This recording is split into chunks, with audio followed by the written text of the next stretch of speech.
O'zbekiston Respublika tovar xomashyo birjasining davlat xaridlari bo'yicha yangi portal xarid.uzx.uz da o'tkaziladigan elektron davlat xaridlari bilan tanishtirib o'tamiz. Ishtirokchi uchun yo'riqnoma. Boshlang'ich narxni pasaytirish uchun o'tkaziladigan elektron auksion. Xarid qilish tartib-taomillari ishtirokchilari elektron xaridlarda ishtirok etish uchun qanday harakatlarni amalga oshirishi lozim? Birinchi navbatda ishtirokchi davlat xaridlarining elektron tizimi orqali ro'yxatdan o'tishi kerak bo'ladi. Ishtirokchilar elektron davlat xaridlari tizimida ro'yxatdan o'tish uchun xarid.uzx.uz saytining o'ng tomon tepa qismidagi kirish sahifasi orqali ro'yxatdan o'tish tugmasini bosishlari kerak. So'ng elektron raqamli imzo orqali keyingi bosqichga o'tiladi va shaxsiy ma'lumotlar kiritiladi. Navbatdagi bosqichda aloqa ma'lumotlari kiritiladi va bundan so'ng saytga kiritilgan telefon raqamiga aktivlashtirish kodi yuboriladi.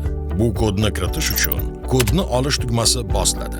Parol va uni takroran kiritiladi. Oferta bilan tanishib chiqqach, oferta katagiga belgi qo'yiladi. Ro'yxatdan o'tish tugmasi bosiladi va shu bilan ro'yxatdan o'tish yakunlanadi va mijozga hisob-kitob kliring palatasida hisob varaq ochiladi. Diqqat!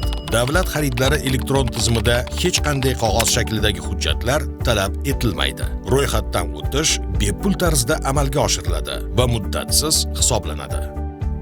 Avans to'lovlarni kiritish. Ishtirokchilar elektron auksion o'tkazish to'g'risidagi e'lonning boshlang'ich summasidan 0.15%, biroq bazaviy hisoblash miqdorining 14 baravaridan ko'p bo'lmagan miqdorda vositachilik yig'imlari va 3% miqdorida zaklad to'lovi uchun mablag' o'tkazadi. Elektron auksion mexanizmi. Elektron auksionda ishtirok etish uchun zarur lotni qidirib topish kerak bo'ladi. Buning uchun asosiy sahifadan savdo platformalari auksion bo'limi tanlanadi va filtr tugmasi bosiladi. Zarur parametrlar kiritiladi va natijani ko'rsatish tugmasi bosiladi. Qidirishni quyidagi parametrlar bo'yicha amalga oshirish mumkin. To'ldirilgan filtr parametrlarini kelgusida qo'llash uchun saqlash mumkin. Ishtirokchi o'zi yetkazib berish mumkin bo'lgan tovar bo'yicha buyurtmalarni qidirayotganida, tovarning yetkazib berish shartlari, uning spetsifikatsiyasi va buyurtmachining alohida talablarini albatta ko'zdan kechirish lozim. Agar ishtirokchi bu shartlarni bajara olmasa yoki tovar belgilangan talablarga mos kelmasa, u insofsiz ijrochilarning yagona reyestriga kiritilishi mumkin. Zarur lot tanlaganingizdan so'ng, ishtirokchi sifatida bevosita elektron auksionda ishtirok etish mumkin. Davlat xaridlarining elektron tizimiga joylashtirilgan lot 5 ish kuni davomida faol bo'ladi.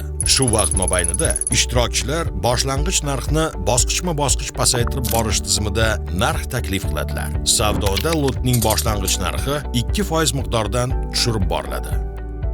Diqqat! Ishtirokchi auksion narx taklifini berish jarayonida berilayotgan narx taklifi boshlang'ich narxdan 20% va undan yuqori foizda farq qilsa, boshlang'ich va taklif etilgan narx o'rtasidagi farqli qiymatda zaklad talab etiladi.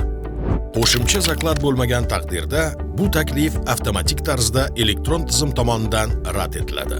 Auksion yakunida elektron tizim avtomatik tarzda eng past miqdorda berilgan narx egasini auksion g'olibi deb topadi. Diqqat! Auksion yakunlanish muddati faqat birjaning ish kunlari va vaqtlariga to'g'ri keladi. Auksion natijasiga muvofiq buyurtmachi va ijrochining shaxsiy kabinetida elektron tarzda shartnoma shakllanadi. Shartnomani bitimlar reyestridan topish mumkin. Buyurtmachi va ishtirokchi o'rtasida elektron raqamli imzo yordamida tuzilgan bitim haqiqiy deb hisoblanadi. Auksionda bitta ishtirokchi qatnashgan taqdirda ham savdo bo'lib o'tgan hisoblanadi.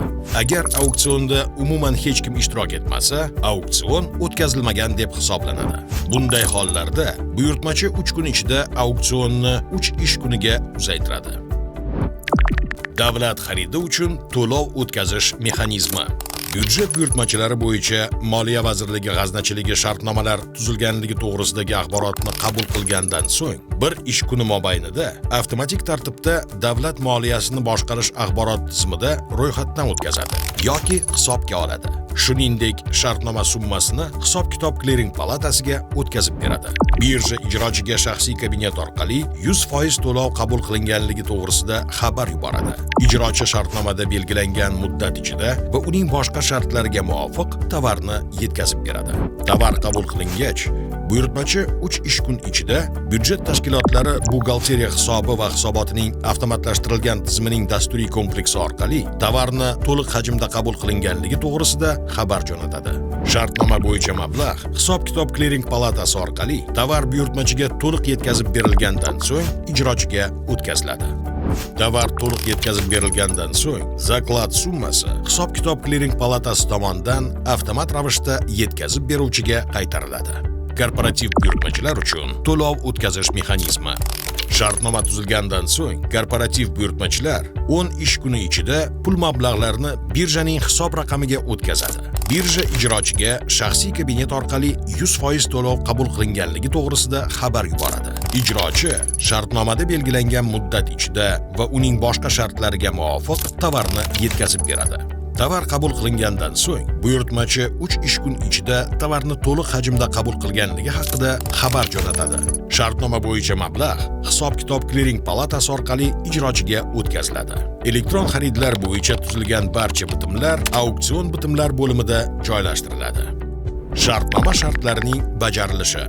Korporativ buyurtmachi shartnomada belgilangan muddatda to'lovni amalga oshirmagan taqdirda uning zaklad mablag'i 3 ish kunda ijrochining hisob-kitob kliring palatasidagi hisob varag'iga o'tkaziladi. Tuzilgan shartnoma bo'yicha tovarlar yetkazib berilganligi to'g'risida ma'lumot taqdim etilmasa, shartnoma bo'yicha tovarlarni yetkazib berish muddati yakunlangandan so'ng 3 ish kuni mobaynida hisob-kitob kliring palatasi korporativ buyurtmachi tomonidan kiritilgan mablag'larni qaytaradi.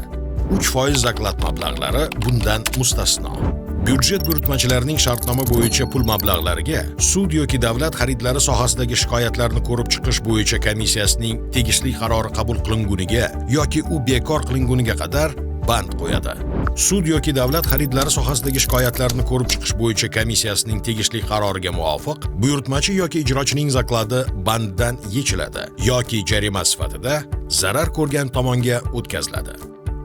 O'zbekiston Respublikasi Prezidentining 2025-yilning 26-dekabr kuni qabul qilingan PF 259-son farmoniga ko'ra, 2026-yil 1-yanvardan boshlab byudjet buyurtmachilari hamda mahalliy ishlab chiqaruvchilar o'rtasida o'tkaziladigan mahalliy auksion savdolarini o'tkazish yo'lga qo'yilgan bo'lib, bunda savdolar boshlang'ich narxini pasaytirish uchun o'tkaziladigan elektron auksion tartib-taomillari asosida 2 ish kuni muddatiga e'lon joylashtirish orqali shartnoma qiymati bilan bog'liq cheklovlarsiz o'tkaziladi. Mahalliy auksion savdolarida ishtirokchi sifatida O'zbekiston Respublikasi Vazirlar Mahkamasining 2024-yilning 28-oktyabr kuni qabul qilingan 712-son qarorida belgilangan tartibga ko'ra, O'zbek ekspertiza aksiyadorlik jamiyati tomonidan mahalliy ishlab chiqarilgan tovar to'g'risidagi sertifikatga ega mahalliy korxonalar ishtirok etadilar.